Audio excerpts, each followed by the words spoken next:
Hi friends, आज हम exercise 1.2 solve करेंगे। ठीक है, ये एनसीईआरटी बुक क्लास 9 की एक्सरसाइज 1.2 है। ठीक है, और इसकी जो थ्योरी है वो हम आपको लास्ट लेक्चर में पढ़ा चुके थे, तो उसी के बेस्ड ये एक्सरसाइज है। इससे आपका जो कॉन्सेप्ट है थोड़ा और क्लियर हो जाएगा। ठीक, तो उसमें पहला क्वेश्चन है कि आपको इसमें ट्रू फॉल्स बताना है। तो उस पहले क्वेश्चन का पहला पार्ट क्या है कि every irrational number is a real number. मतलब वो पूछ रहा है क्या प्रत्येक इरेशनल नंबर एक रियल नंबर होता है। ठीक, तो हमने आपको पिछली जो क्लास थ्योरी वाली हुई थी उसमें हमने आपको एक बैग दिखाया था, और बैग में दिखाया था कि उसमें रेशनल नंबर क्यू और इरेशनल नंबर जिसको हम एस से डिनोट करते हैं ये किया था। तो उसमें रेशनल नंबर क्यू भी था और इरेशनल नंबर एस भी था। ठीक, तो इन दोनों का जो कलेक्शन था पूरा उसको हमने क्या बोला था, रियल नंबर बोला था। ठीक, जब हमने इसको रियल नंबर बोला था तो इसका मतलब क्या है कि हमारा जब पूरा कलेक्शन रियल नंबर है तो इसका मतलब जो रेशनल नंबर है वो भी हमारा रियल नंबर होता है, और जो इरेशनल नंबर एस है वो भी हमारा रियल नंबर होता है। तो क्या प्रत्येक इरेशनल नंबर एक रियल नंबर है? तो हाँ, जो प्रत्येक इरेशनल नंबर है वो एक रियल नंबर है। ठीक, तो इसका मतलब ये वाला ऑप्शन क्या है, ये सही है आपका, तो ये आपका ट्रू हो गया। ठीक, हाँ, अब देखिए दूसरा पार्ट आपका क्या कह रहा है। हाँ, तो हमारा जो सेकंड पार्ट है वो कह रहा है कि every point on the number line is of the form square root M where M is a natural number. इसका मतलब वो ये कह रहा है कि नंबर लाइन पे हम कोई भी पॉइंट ले लें। ठीक, हम नंबर लाइन पे कोई भी पॉइंट ले लें तो क्या, अच्छा, जो कोई पॉइंट लेंगे तो वो पॉइंट किसी ना किसी रियल नंबर को रिप्रेजेंट करेगा। ठीक, तो एक तरीके से वो कह रहा है कि नंबर लाइन पे जब हम कोई रियल नंबर लेंगे तो क्या वो रियल नंबर को हम इस फॉर्म का लिख सकते हैं। नहीं समझे आप? देखिए हम आपको बताते हैं। ठीक, ये हमारी है रियल नंबर लाइन। ठीक, क्या है, ये हमारी है रियल नंबर लाइन।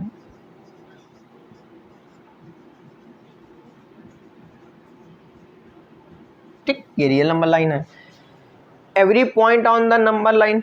ठीक, हमने लास्ट लेक्चर में आपके पढ़ा था अपने कि जब हम कोई नंबर लाइन पे कोई पॉइंट लेते हैं तो वो पॉइंट किसी यूनिक रियल नंबर को रिप्रेजेंट करता है।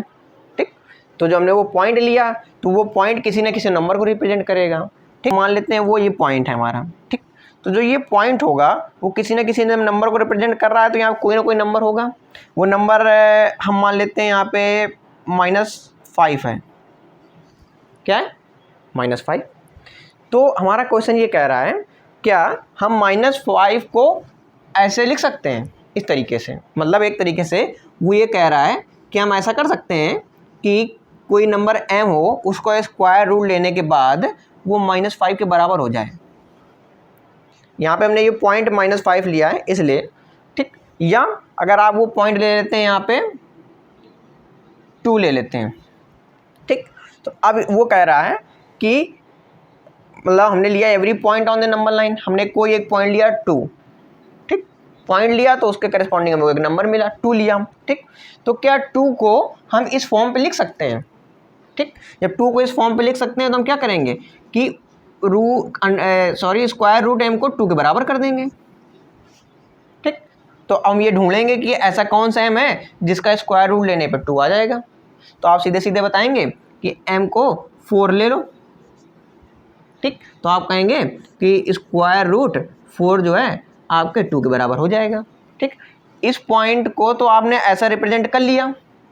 ठीक, तो आपने 2 को कैसे लिख दिया, आपने 2 को लिख दिया स्क्वायर रूट 4, तो आप 2 को तो इस फॉर्म पे लिख पा रहे हैं। ठीक, लेकिन जब आप -5 ले रहे हैं तो क्या -5 को आप इस फॉर्म का लिख सकते हैं, मतलब किसी के स्क्वायर रूट पे लिख सकते हैं -5 को। ठीक, तो मान लिया कि आपने ऐसा लिख दिया।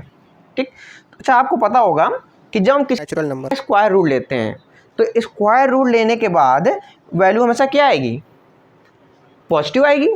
ठीक, तो यहाँ पे अगर हम किसी नंबर m है उसका स्क्वायर रूट ले रहे हैं, वैल्यू निगेटिव आ रही है, इसका मतलब हमें ऐसा कोई m नहीं मिलेगा। ठीक, इसका मतलब है -5 को हम किसी के स्क्वायर रूट पे नहीं लिख सकते। ठीक, समझ में आया? तो इसका ये मतलब हुआ कि जैसे 0 है, 0 के लेफ्ट साइड में जितने नंबर पड़ेंगे वो सारे क्या होंगे, निगेटिव। तो जितने भी निगेटिव नंबर पढ़ेंगे उनको हम स्क्वायर रूट m के फॉर्म पे नहीं लिख सकते हैं। ठीक, तो जो हमारा ये सेकेंड पार्ट है इसका आंसर क्या हुआ, ये फॉल्स है।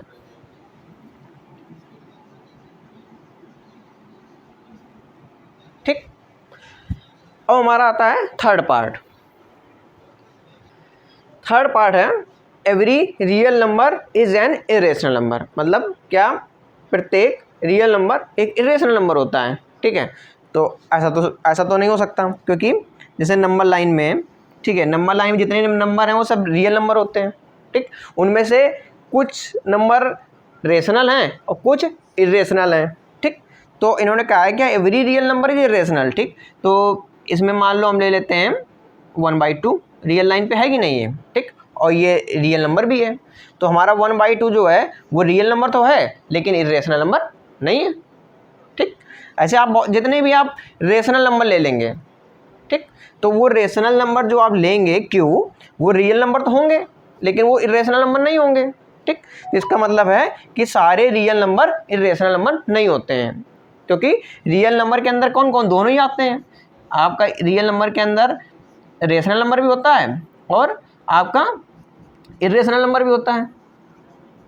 ठीक, तो जब अगर वो हम क्यों ले लेंगे, क्योंकि उन्होंने कहा every real number is an irrational number, जब यहाँ पे रेशनल नंबर ले लेंगे, मतलब जो रियल नंबर है वो अगर हम क्यों ले लेंगे तो वो कभी भी इरेशनल नंबर के बराबर नहीं हो पाएगा। तो इसका मतलब क्या होगा कि ये हमारा स्टेटमेंट फॉल्स है। ठीक, ठीक, अब हम करते हैं आपका सेकेंड क्वेश्चन। हाँ, तो हमारा ये सेकेंड क्वेश्चन है, ये क्या कह रहा है कि are the square root of all positive integer irrational. इसका मतलब ये है कि क्या कोई भी, जैसे हम पॉजिटिव इंटीजर लेते हैं और पॉजिटिव इंटीजर का जब स्क्वायर रूट लेंगे, मतलब इसके अंदर कोई पॉजिटिव इंटीजर वैल्यू है, ठीक, उसका हम स्क्वायर रूट ले रहे हैं, तो वो क्या वैल्यू हमेशा इरेशनल आती है। ठीक, तो आपने देखा था, अगर आप यहाँ पे जो ये ब्रैकेट है अगर इसके अंदर 2 रख दें, ठीक, तो ये आ गया √2। हमें पता है कि √2 कैसे नंबर है, इरेशनल नंबर है, लेकिन वो पूछ रहा है कि हमेशा ये ट्रूथ है। ठीक, आप ऐसा करिए, अब ये ब्रैकेट में 2 की जगह हम 4 लिख दे रहे हैं। ठीक, अब क्या आ गया, 2 आ गया। 2 को हम कैसे लिख सकते हैं, 2/1। दो इंटीजर्स का रेशियो है कि नहीं है, जब ये 2 इंटीजर्स का रेशियो है तो ये कैसा नंबर है, रेशनल नंबर है। तो क्या हमेशा किसी पॉजिटिव नंबर का स्क्वायर रूट लेने पे इरेशनल नंबर ही आएगा, नहीं, इरेशनल नंबर भी आ सकता है और रेशनल नंबर भी आ सकता है। तो इसका मतलब ये जो स्टेटमेंट है वो ट्रू नहीं है। तो इफ़ नॉट, तो वैसे यहाँ पे ये ट्रू नहीं है। अगर नहीं है तो आप एक एग्जाम्पल दीजिए कि जिसका स्क्वायर रूट लेने पे रेशनल नंबर आ जाए। तो ये आपका एग्जाम्पल हो गया, आप 4 का स्क्वायर रूट ले लीजिए, रेशनल नंबर आ जाएगा। आप 9 का स्क्वायर रूट ले लिए, वो भी क्या आ जाएगा, रेशनल नंबर आ जाएगा। ठीक है, ऐसे आपको इनफाइनाइट नंबर मिल जाएंगे, पॉजिटिव नंबर, जिनका स्क्वायर रूट लेने के बाद वो नंबर रेशनल भी आएगा, आ सकता है, या इरेशनल भी आ सकता है। तो इसका मतलब क्या है कि ये स्टेटमेंट जो ये लिखा था ये फॉल्स है। ठीक, अब हम करते हैं थर्ड क्वेश्चन। तो अब आपका थर्ड क्वेश्चन क्या है, so how √5 can be represented on the number line. ठीक है, मतलब आपको √5 को नंबर लाइन पे ड्रॉ करना है। हमने आपको लास्ट लेक्चर में √2 को नंबर लाइन पे ड्रॉ करना सिखाया था, फिर √3 को हमने ड्रॉ किया था। ठीक है, आप √5 को भी आसानी से कर सकते हैं। ठीक है, इसके लिए एक तो मेथड आप ये अप्लाई कर सकते हैं जो आपने लास्ट क्लास में किया था। पहले आपने √2 को किया, फिर √2 की हेल्प से ही √3 कर लिया। ठीक है, फिर उसी को और बढ़ा देंगे, √4 तक ले जाएंगे, फिर उससे √5 ले आएंगे। ये हम जैसे हम बता रहे हैं आपको, ये ऐसे आपने क्या था कि आपने एक पहले लाइन खींची। ठीक, आपको हम रफली बता दे रहे हैं। तो यहाँ पे आपने इसको 0 मार्क किया, आपने 1 मार्क किया, 2 किया, 3 किया। ठीक, आपने फिर क्या किया था कि यहाँ से 0 1 के बीच जो 1 यूनिट है, तो यहाँ पे आप प्रोट्रैक्टर, जिसको चांदा कहते हैं, वो रखो, और चांदा प्रोट्रैक्टर को रख के यहाँ पे परपेंडिकुलर 1 यूनिट की एक लाइन खींच देते हैं। ठीक, तो जब 1 यूनिट की यहाँ पे लाइन खींच देंगे, ये 1 यूनिट, ठीक, तो अब ये 1, ये 1, ठीक, तो पाइथागोरस के प्रमेय के हिसाब से क्या होगा, थ्योरम के हिसाब से, पाइथागोरस से, कि ये 1 है, ये 1 है, तो इसकी लेंथ जो हो जाएगी √2 हो जाएगी। ठीक, अच्छा बड़ा बड़ा लिख देते हैं, रुक जाइए। ठीक, हाँ ये √2 हो गया, यहाँ पे ये 90 डिग्री था। ठीक, हाँ तो ये √2 हमने आपको लास्ट उसमें बताया था लेक्चर पे। ठीक, फिर हमने क्या किया था कि इसी के ऊपर यहाँ पे प्रोटेक्टर रखा था और फिर से यहाँ पे 1 यूनिट की एक लेंथ खींच ली थी। ठीक, फिर से हम 1 यूनिट की लेंथ खींचेंगे यहाँ पे ऐसे। ठीक, ये 1 है, थोड़ा छोटा बनाते हैं, ये 1। ठीक, फिर इन दोनों को हमने ज्वाइन कर दिया। ठीक, यहाँ पे भी 90 डिग्री बनाया था प्रोटेक्टर की हेल्प से, तो ये √2 है, ये वाली लेंथ आपकी √2 थी। ठीक, √2 ये हमने 1 बनाया था। ठीक, तो फिर से पाइथागोरस प्रमेय इस पे लगाएंगे, इस ट्रायंगल पे, तो ये √2 ये 1, तो यहाँ पे ये हो गई थी √3। लास्ट लेक्चर में हमने यहीं तक ड्रॉ कर लिया था। ठीक, इसके आगे हम फिर कर सकते हैं कि √3 के आगे फिर यहाँ से 1 यूनिट के परपेंडिकुलर खींचेंगे, फिर यहाँ से √4 निकल के आ जाएगा, फिर उस पर खींचेंगे √5 आ जाएगा। ठीक है, फिर हम वहाँ से कंपास की हेल्प से √5 का जो है एक सर्कल ड्रॉ कर लेंगे √5 रेडियस मान के, और √5 जहाँ पे कट करेगा वहाँ पे हम कर लेंगे। या दूसरा एक सरल सा मेथड है, ये आपको काफ़ी इसमें दिक्कत हो रही होगी समझने में, तो दूसरा एक सरल सा मेथड है। आप क्या कर सकते हैं, आप नंबर लाइन खींचिए। ठीक, 0 1 2 3 एंड सो ऑन। ठीक, हमने क्या किया, 0 से लेके 2 तक की लेंथ ले ली। ठीक, 0 से लेके 2 तक की लेंथ ले ली। अब 2 पर प्रोट्रैक्टर रखा, 2 पे प्रोट्रैक्टर रखने के बाद यहाँ पर 1 यूनिट के एक इतना खींच लिया, 1 यूनिट का। ठीक, लाइन ये 2 है लाइन लेंथ, और यहाँ पे ये 1 लेंथ है। ठीक, हाँ अब प्रोट्रैक्टर से 90 डिग्री में जब यहाँ पे खींचा, ये 90 डिग्री एंगल हो गया। ठीक, इन दोनों को ज्वाइन कर लिया। ठीक,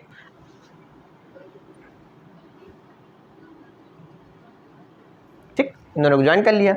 अब ज्वाइन करने के बाद ये क्या है, राइट एंगल ट्रायंगल है, पाइथागोरस थ्योरम लगाएंगे।